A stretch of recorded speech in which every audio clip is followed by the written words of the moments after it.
안녕하세요. 구영직입니다. 노년의 첫 번째 노년의 양식에서는 일종의 복지에 관한 이 측면을 좀 말씀드리려고 하는 건데요. 우리 사회에서 갈수록 이 존엄성의 문제가 참 중요한데, 이 존엄성이라는 게 바로 나를 나에게 하는 삶의 격의 문제와 관련되어 있는데요. 우리 사회에서는 이 개인으로서의 삶의 격보다는 오히려 아파트의 격이 더 중요하게 부각되는 그런 사회에 우리가 살고 있는 것은 아닌가, 이런 생각을 해보게 됩니다. 이 삶의 격이라고 하는 문제를 우리가 성찰할 때 저는 이 세 측면을 우리가 생각해 볼 필요가 있는데요. 남이 나를 어떻게 대하는가가 첫 번째고, 두 번째로는 내가 남을 어떻게 대하는가 두 번째고요. 세 번째가 나는 나를 어떻게 대하는가 하는 것이 바로 세 번째 이 존엄성의 문제라고 봅니다. 두 번째 이 노년의 양식에서는 그러니까 노년으로서 지켜야 될, 스스로 지켜야 될 어떤 이 측면에 대한 얘기인데요. 쉽게 말씀드려서 은퇴라는 말 대신에 삶의 전환을 축구하는 어떤 의미와 통한다고 할 수 있겠습니다. 언제나 항상 호기심을 갖고 항상 행동하며 관심을 갖고 역동적으로 살자는 것입니다. 세상이 아니라 나 자신에게 도전하는 삶을 살자는 것이죠. 팔순의 인권운동가 장 루이 세르방 슈레베르라는 사람이 노년은 철학적이고 영적인 질문을 던지는 시기라고 한 말에서 저는 우리가 추구해야 될 어떤 노년의 새로운 양식에 대해서 어떤 참조점이 드는 것 같았습니다. 세 번째 양식은 바로 이제 이 문화 양식으로서의 이 스타일이죠. 삶의 라이프 스타일로서의 양식인데요. 라이프 스타일로서의 양식은 일종의 사색하는 삶일 수 있고, 젊은 세대를 비롯해서 누군가와 함께하는 삶이 어떤 모습이 아닐까, 이런 생각을 해봅니다. 제가 말씀드린 이 노년의 어떤 양식, 세 가지 양식을 생각한다면 결국에 우리 사이에서 우리의 어떤 갖고 있는 특정한 척도가 좀 달라질 필요가 있겠다라는 생각이 듭니다.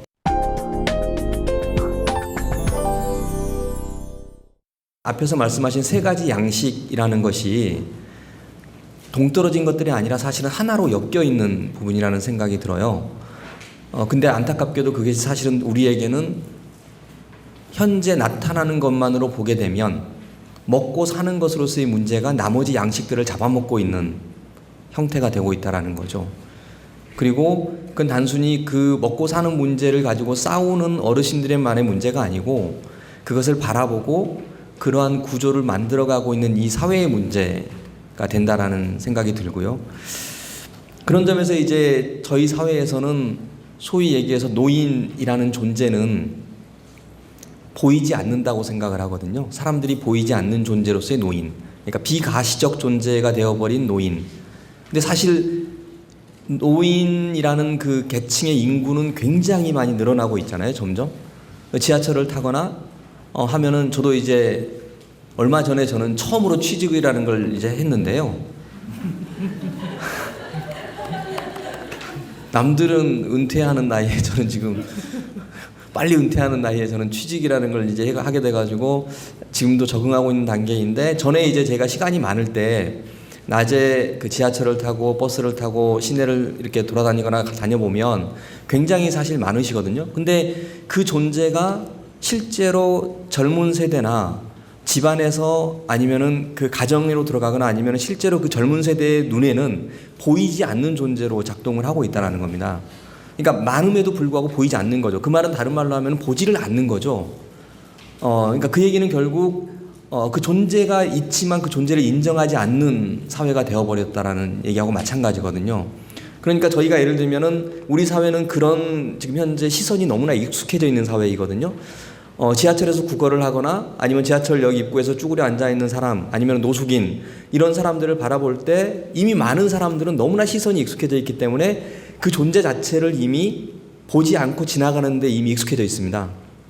저도 마찬가지고요. 왜냐하면 그걸 보기 시작하면은 저희의 마음은 너무나 불편하고, 그걸 다 챙기기 위해서는 저희의 주머니는 너무나 빈약하고 어떻게 할 수가 없다라는 걸 이미 경험적으로 감각적으로 다 알고 있는 거죠. 그러니까 어느 순간부터 외면을 합니다. 그래서 지하철을 타면 다 눈을 감고 있어요. 또 한편으로는 귀를 막고 있죠, 이어폰으로. 그게 꼭 음악을 듣고 싶어서가 아니에요. 누군가의 소리를 듣고 싶지 않은 게 있거든요. 이제 그런 사회가 이미 되어버리고 있다라는 거죠. 저희는 이제 그런 부분을 좀 주목을 해야 될 것 같고요. 그래서 우리 사회에서는 어르신이라는 이런 그 노인이라는 존재 자체가 이미 투명인간 취급당하고 있는 그런 사회가 아닐까라는 그런 생각이 들고요. 그렇다면 왜 이렇게 되었을까라는 걸 생각을 해봤을 때 저는 그 부분에 가장 중요한 문제가 저희 사회가 뭔가 지금 계속 바뀌어 왔는데요. 그걸 이제 보통 자본주의가 이렇게 변해왔다라고 얘기를 합니다. 그래서 20세기의 한국 사회가 80년대 한 90년대 정도까지 한국 사회가 살아왔던 방식, 그러다가 IMF 이후에 한국 사회가 변화된 방식을 가만히 한번 생각을 해보시면 인간관계가 어떻게 바뀌었는지, 친척들과의 관계가 어떻게 바뀌었는지, 이웃들과의 관계가 어떻게 바뀌었는지, 그리고 우리가 살고 있는 주거의 형태가 어떻게 바뀌었는지를 가만히 생각을 해보면은 아마 잘 떠올릴 수 있다고 생각을 해요. 제 기억으로도 많이 살진 않았지만 90년대까지만 하더라도 많은 사람들이 지금처럼 집 걱정을 하지 않았고요. 어느 정도 이웃과의 소통도 있었고요. 왜냐하면 한 동네에 대부분 오래 살았었거든요. 그리고 친척들 사이에도 그래도 약간의 금전적인 거래도 해가면서 서로 간에 살았던 것 같아요. 근데 요즘은 친척들 사이에 돈 빌려달라고 하는 얘기가 아마 거의 불가능할 것 같아요. 빌려달라는 사람도 별로 없고 빌려줄 사람도 별로 없는 거죠. 왜냐하면 다 돈이 없거든요. 한 달에 월급을 600만 원 받는 사람도 돈이 없고 200만 원 받는 사람도 돈이 없고 100만 원 받는 사람도 돈이 없다라고 다 생각을 하고 있거든요. 그런 사회가 돼버렸다라는 겁니다. 이 부분이 왜 그럴까라고 생각을 해보게 되면은 자본주의라는 이 사회 속에서 저희가 살아가고 있는 모습을 보게 되면은 그거는 결국 노동이라는 거에 대해서 저희가 얽매여 있기 때문이 아니었을까라는 생각을 하게 됩니다. 그러니까 지금 예를 들어서 아까 제가 나이 드신 어르신들이 투명인간 취급을 당하고 있다고 했는데 그게 왜 그럴까? 그렇다면 우리 사회가 그들을 왜 투명인간을 취급을 할까라고 생각을 해보면 일을 하지 않기 때문이라는 거거든요. 은퇴를 했다라는 거, 이제 퇴직을 했다라는 것은 더 이상 일을 하지 않는, 노동하지 않는 존재가 되어버린 거죠. 그러니까 그 얘기는 뭐냐면 돈을 벌지 못하는 존재, 다른 말로 하면. 그 속에서 그들은 이제 이 사회에서 쓸모가 없어진 존재라는 전제가 깔려 있는 겁니다. 이게 우리의 현실이라는 거죠. 그러니까 그런 측면들을 생각을 해보게 되면은 이 노동이라는 것이 우리의 삶을 너무나 강하게 부여잡고 있다라는 것이죠. 그렇다면은 이것을 극복하기 위해서 우리는 무엇이 필요할까라고 한다면 사실은 노동이라는 것에 대해서 관점들을 다르게 가져가야 되고 노동이라는 것을 우리 삶의 가장 중요한 중심에 놓아서는 안 되는 겁니다. 그렇다면은 은퇴하신 분들, 어르신들 입장에서도 젊은 사람들에게 일해라 일을 하지 않는 사람에 대해서 야단치고 이런 것들이 아니고 노동이 전부가 아니라는 것을 일하라고 자꾸 강요하면 할수록 오히려 그 시선이 그들에게 내밀었던 그런 기준들이 고스란히 노년에게도 돌아온다는 거죠. 그러니까 정말 삶에서 중요한 것이 무엇인지를 젊었을 때부터 계속해서 삶 속에서 같이 일구어갈 수 있도록 같이 좀 노력하는 게 좀 필요하다는 생각이 들고요. 그게 결국 이제 뭐냐 하면은 존재론에 대한 어떤 문제가 되겠죠. 그 사람의 존재 자체가 인정받을 수 있는 사회. 고인수 선생님도 잠깐 그 말씀을 하셨지만 그 존재 자체가 가치로서 인정받을 수 있는 그런 사회. 현재 보면은 아이들은 존재로서 어느 정도 인정을 받아요. 집에서. 부모들이 태어나면은 그냥 걔가 말을 할 줄 압니까? 걔가 뭐 집에서 뭐 노동을 합니까? 심부름을 합니까? 그냥 누워만 있잖아요. 그런데도 좋아가지고 거기서 막 까무러칩니다. 그거는 뭐냐면 존재 자체로서 인정을 받거든요. 근데 나이 드신 어르신이 집안에 누워있으면 어떻게 될까요? 정반대의 취급을 받겠죠.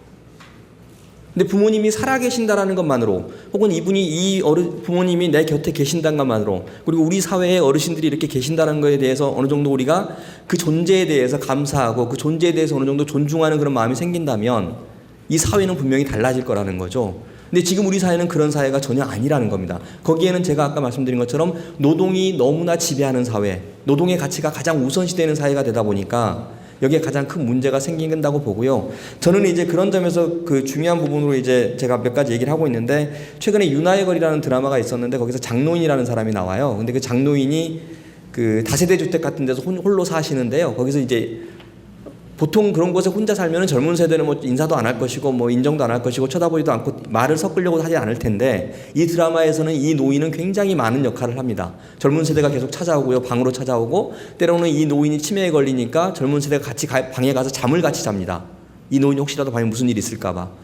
그리고 굉장히 다양한 형태로 이 노인에게 찾아가서 자신이 뭔가 판단을 필요로 하는 상황이 되면은 그 노인이 가지고 있는 삶의 지혜를 가서 구하고요.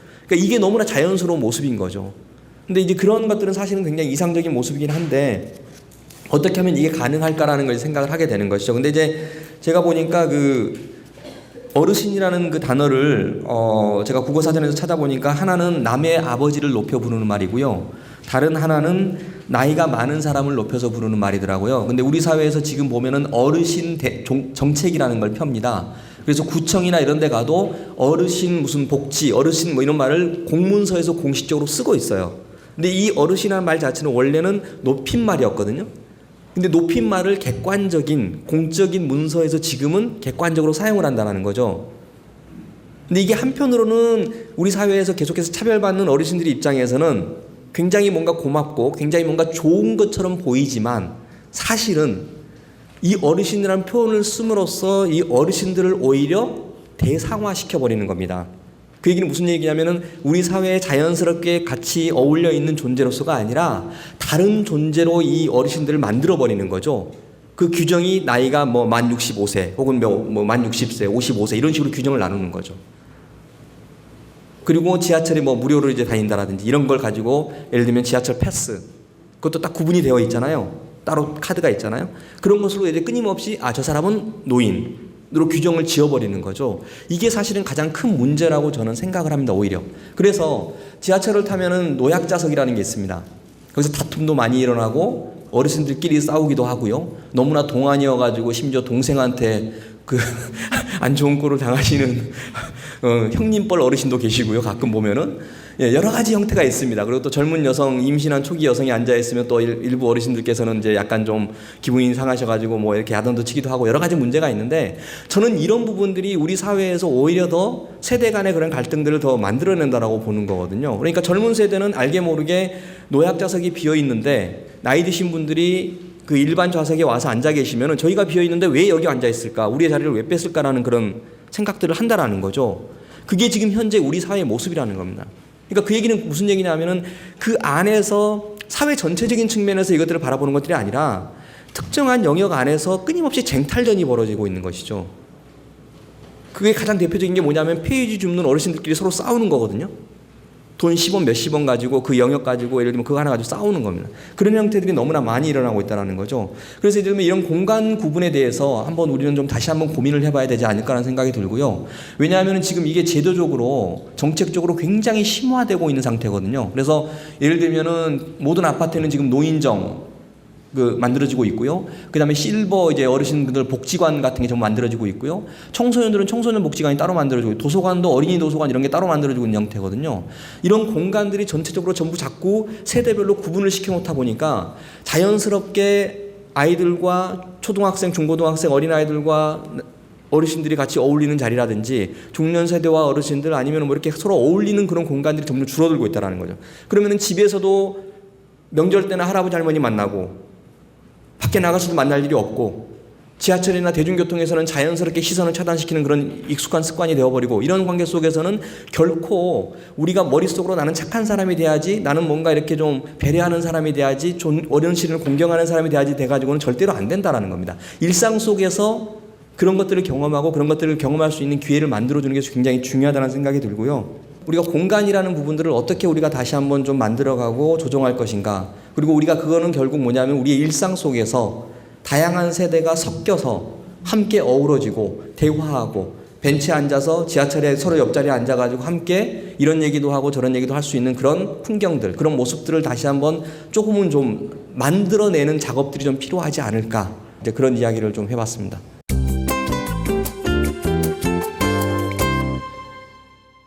최근 들어서 100세 시대니 고령화 시대니 하면서 이제 노인분들을 위한 정책에 대한 이야기들이 많이 나옵니다. 하지만 그런 이제 정책적인 움직임과는 또 별도로 그 노인에 대한 차별, 즉 이걸 에이지즘이라고 얘기를 하는데요. 오히려 이것이 성차별이나 아니면 인종차별보다도 더 오히려 크고 빈번하게 나타나고 있다고 이야기가 됩니다.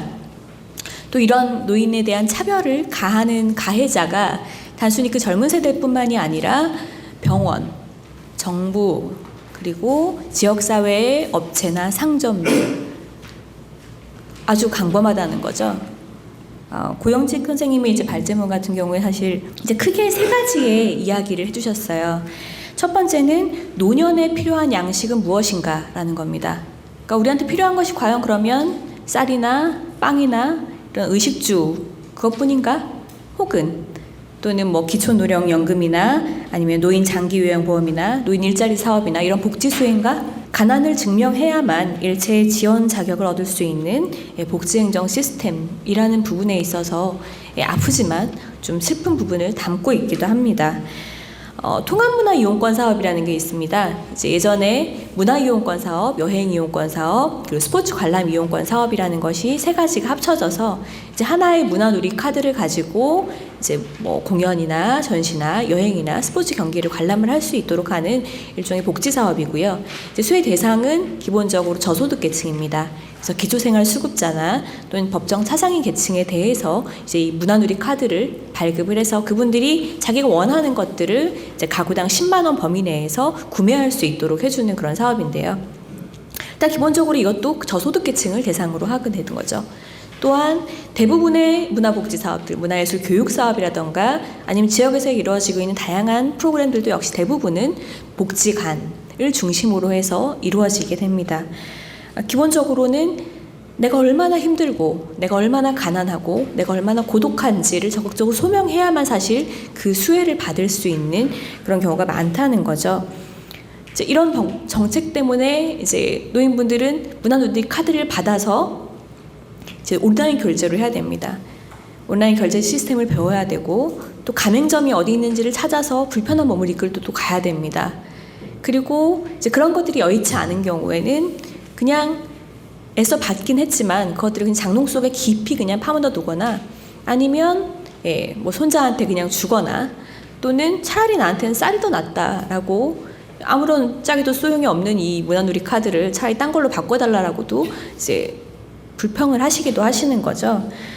그렇다면 사람을 모욕하지 않는 그런 품위 있는 사회의 문화복지 정책은 도대체 어때야 할까?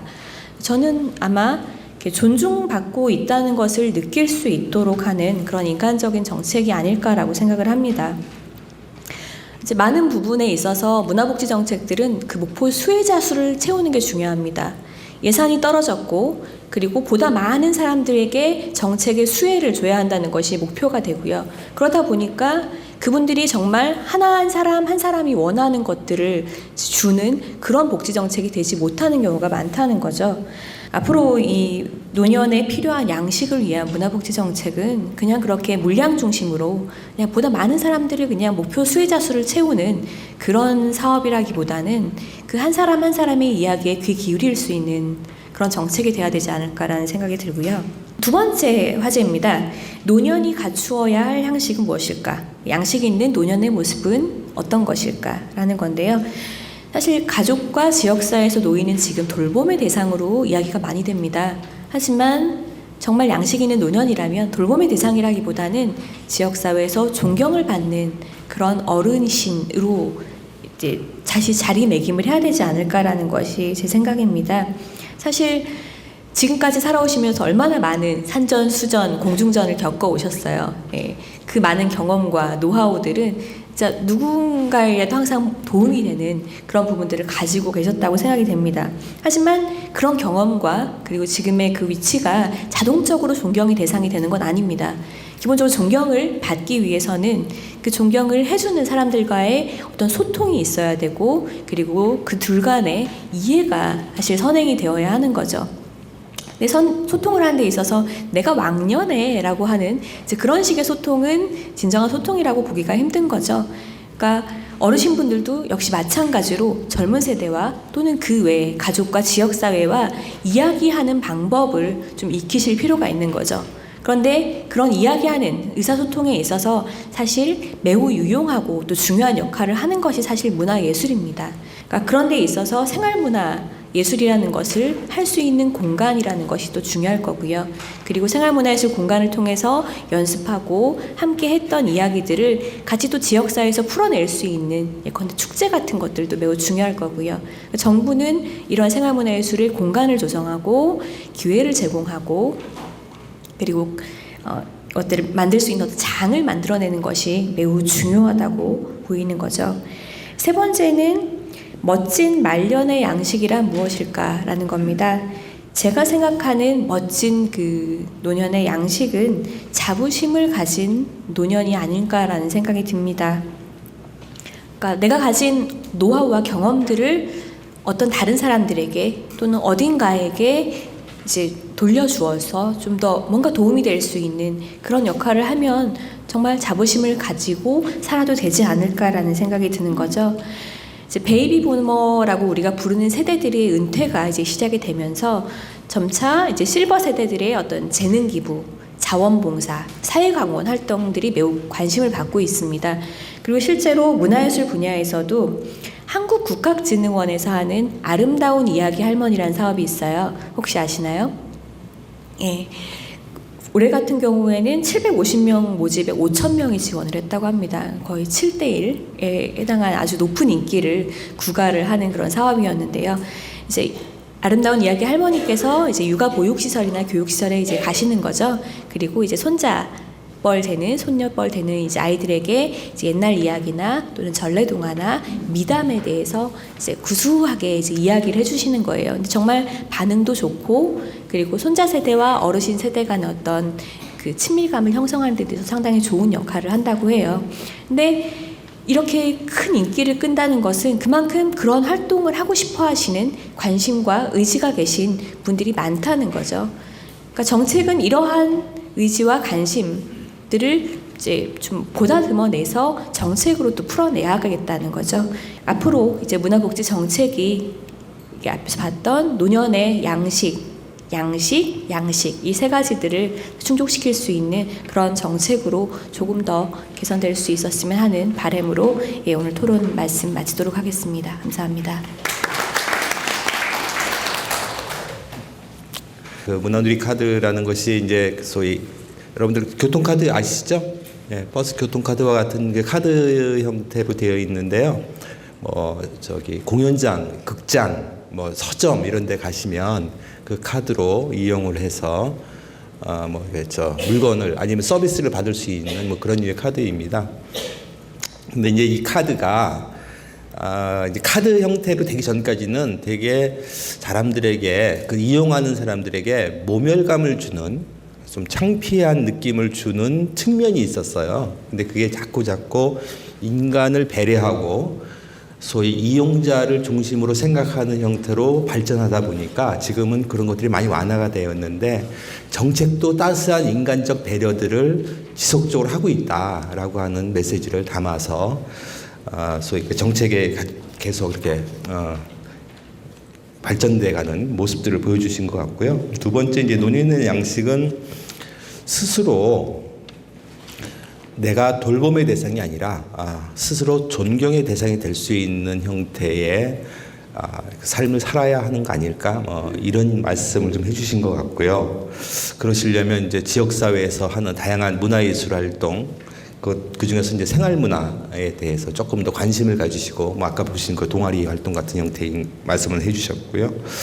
그리고 가장 중요한 것 중에 하나가 이제 양식인데요. 그 라이프 스타일 속에서 자부심을 가진 멋진 노인 이 말씀을 다시 해주셨네요. 역시 아까 그 우리 발표자이신 그 고용직 선생님이 얘기했던 것처럼 멋을 갖고 자부심을 스스로 자긍심을 갖고 살아가는 노인 이런 노인의 상이 우리 노인의 삶을 스스로 풍요롭게도 하고 뭔가 이 사회와 함께하는 그런 삶이 아닐까 이런 말씀의 취지로 하셨습니다. 함께해 주신 시간 감사드립니다. 네, 고맙습니다.